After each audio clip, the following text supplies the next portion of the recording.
Paying at 27. They are favored. They are favored by 2.5 points. Steve, who do you got in this game? I went with the Broncos in this game. Oh, all right, Steve, you got to tell us why, because guess what? We all disagree with you. Oh, okay, it's your chance. Well, I like the mile-high home field advantage, and it was a tough game to pick, but I'm sort of hoping that the Broncos are starting to turn things around a little bit. Don't hope for that. That makes it sound like you have some type of sympathy or longing for Flacco to play well.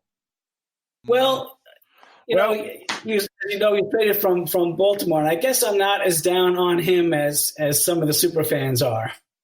So I have a little bit of faith. Down? I'm very realistic when I say that he's been garbage for the last 9.5 years.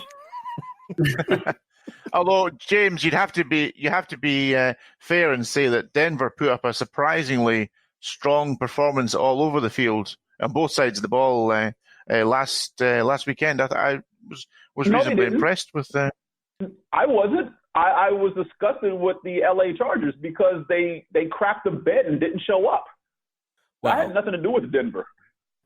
Well, for me in this game, the Titans have a +6 takeaway giveaway ratio. Broncos are -4. The Titans average more per game than they allow, 19.6 to 15.2. Broncos got a moral and actual victory last week versus the Chargers, but the Titans T is just better.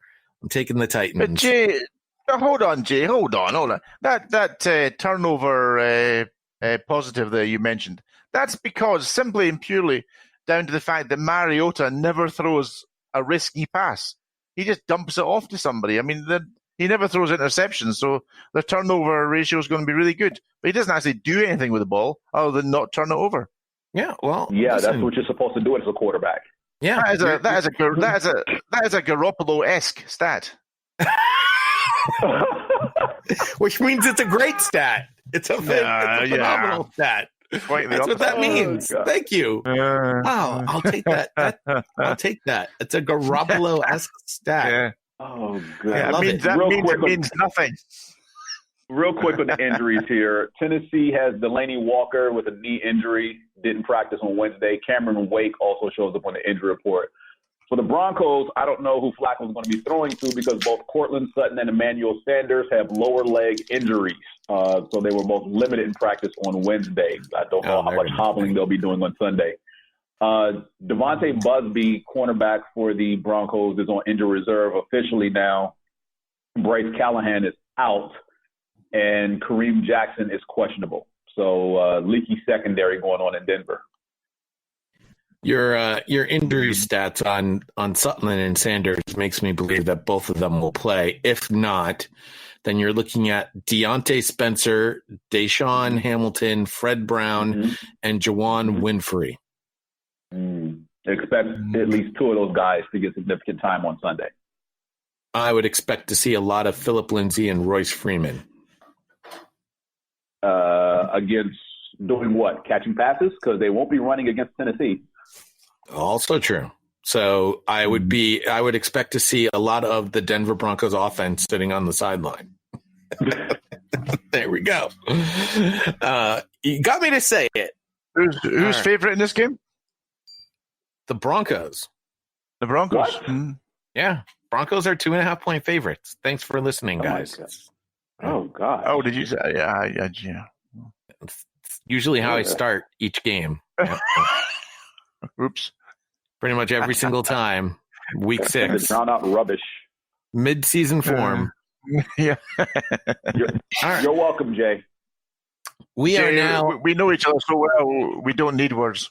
Right. Sunday Night Football, the Pittsburgh Steelers, the 1-4 Pittsburgh Steelers at the 2-3 Los Angeles Chargers. Talk about a rubbish game. This is one that NBC wishes they could have flexed out.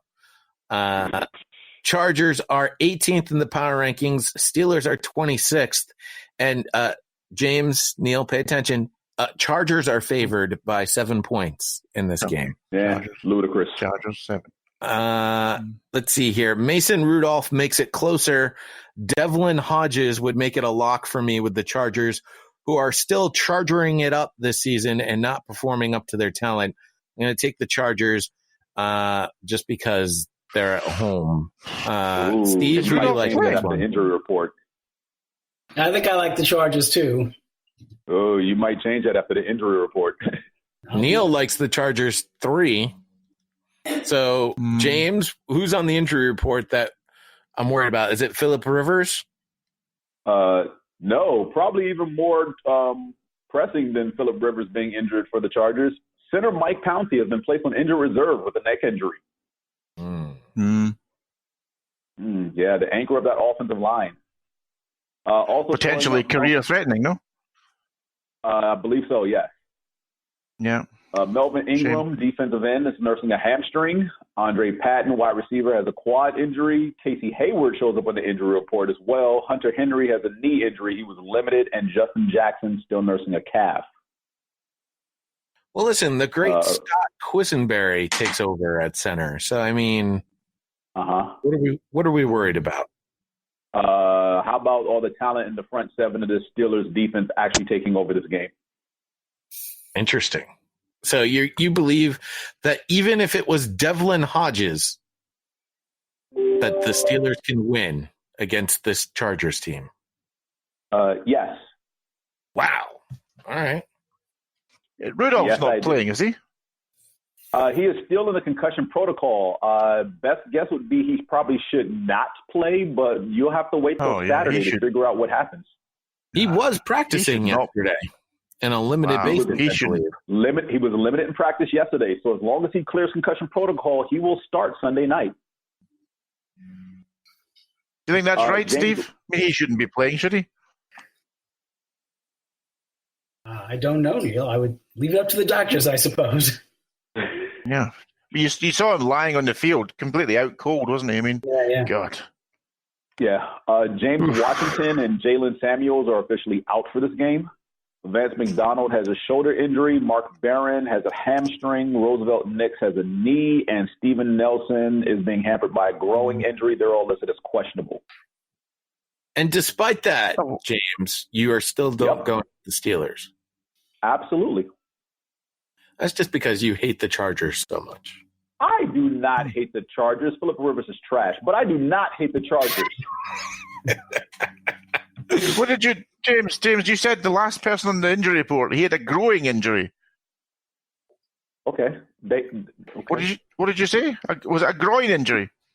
Yeah, Steven Nelson, cornerback. No, I thought you said a growing injury. I thought, wow, that's no, groin. Oh, okay. It's getting worse and worse. Monday night. Now it's growing into a bigger injury. All right, Monday Night Football, and it's the Detroit Lions 2-1-1 against the Green Bay Packers, who are 4-1. The Packers 4th in our power rankings. They moved up to that position. The Lions, on a bye week, found a way to fall 2 spots to 17th. The Packers favored by 4 in this game. Just so everyone knows, the Lions have actually swept the Packers in the previous 2 seasons, shut them out in the final game last year, 31-0 in Lambeau. So the question is it revenge or with an extra week for the rocket scientist and a chance for Matthew Stafford to reach 40,000 passing yards quicker than any other quarterback in NFL history? Is it a win for the Lions? Remember when I talked about those road teams? They've been winning this year. Yeah, I'm going to stick with the Detroit Lions on the road to take a victory Matt Patricia bias in Lambeau Field. Yeah, that's your Matt Patricia bias coming out. No, that's more with Matthew Stafford having a great year, despite the fact that his wife is recovering from brain cancer.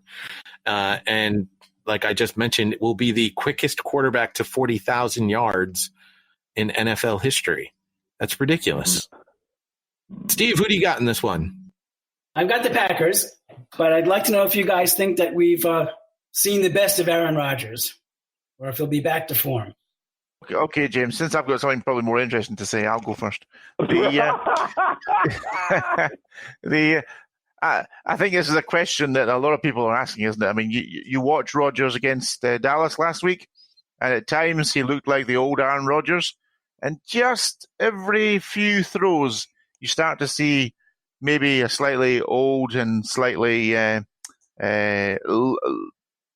less powerful arm, less accurate, and just going off the boil a little bit. I think we have seen the best of him. And the sadness for me, Steve, is that when he was at his absolute peak, he had to be playing under that awful Mike McCarthy offense. And I think we probably never really saw just how great Aaron Rodgers could have been if he was playing for a Belichick or an Andy Reid, a real, somebody who knows how to run a team. Then I think we might have seen a better Aaron Rodgers, and that's a sadness for me because he's a great player. He was a joy to watch. Yeah. I don't know how I feel about that because so let me harken back to this. You know how we always look at a crappy offense and we say, well, if they had this star elite quarterback, it'd be a better offense. Green Bay is living that right now, and Aaron Rodgers doesn't like this offense. I mean, this is practically the same thing they ran in Tennessee, play for play, basically. And Aaron Rodgers, one, doesn't like the passing scheme of this offense, and two, doesn't look remotely comfortable like he's even having fun in this offense, despite the success it's having on the ground, because this is probably by far the best rushing attack he's had in some years.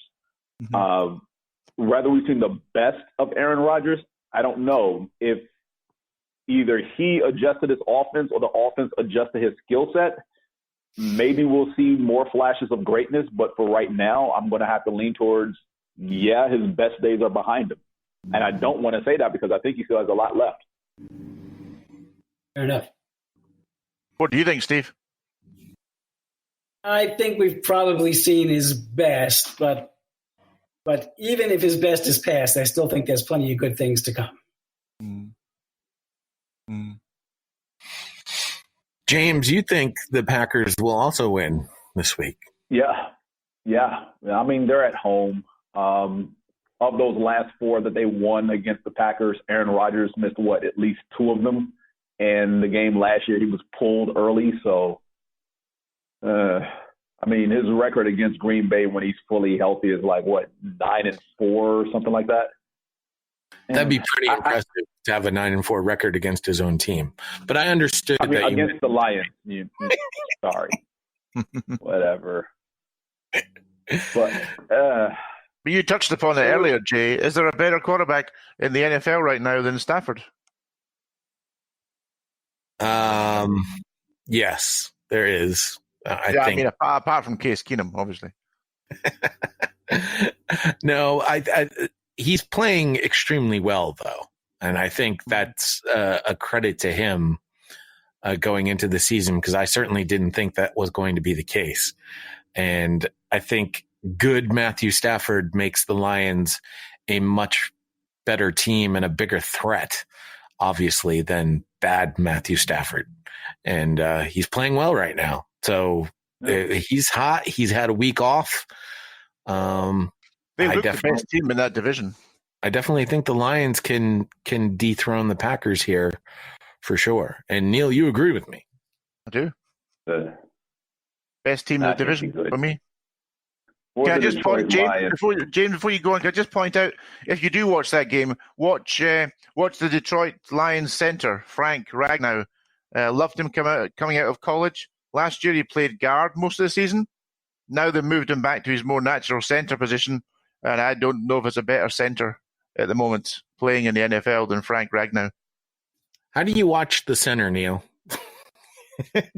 I generally sit. Curious how you keep your eyes on the center during a football game on television. But see, when I'm watching teams, I don't particularly care what the score is. I do focus on players I'm more interested in and just watch them play rather than watch the play out, if you know what I mean. I tend to focus on the offensive line more so than anything else when I'm watching games anyway. Yeah, I do like watching the offensive line. Yeah, that's right.